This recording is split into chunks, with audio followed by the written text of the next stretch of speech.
The smell and taste of these is beyond amazing. Here's how I make my own homemade qebapka. Start with ground beef, 2 eggs, 1 chopped onion, handful of parsley, garlic, and breadcrumbs, a teaspoon of oregano, paprika, black pepper, and pink salt. You can start mixing all the ingredients in. You could do it with a spatula or you can mix with hand. You can start rolling them into the qebapka forms. You can use any technique you'd like. This is just how I roll mine.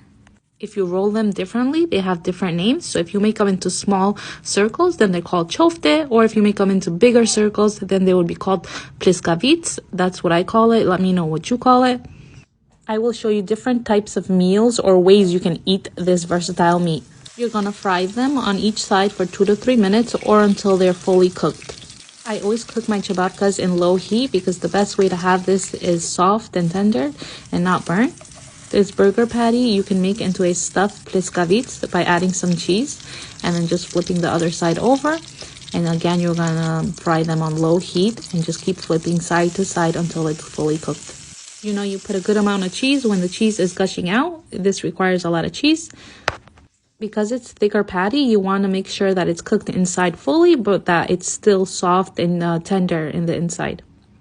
Let me know what you call this or how you eat your pliskavits, but I call this pliskavits. And now you're going to start with your qebapkas.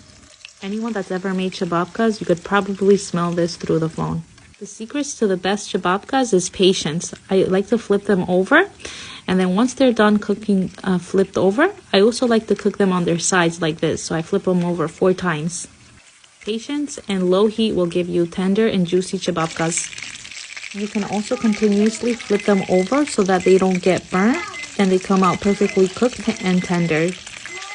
Qebapkas are very versatile and you can eat them in so many different ways. If you go to a restaurant, they sometimes like to put them in a sandwich like this, or they're part of a big meat platter.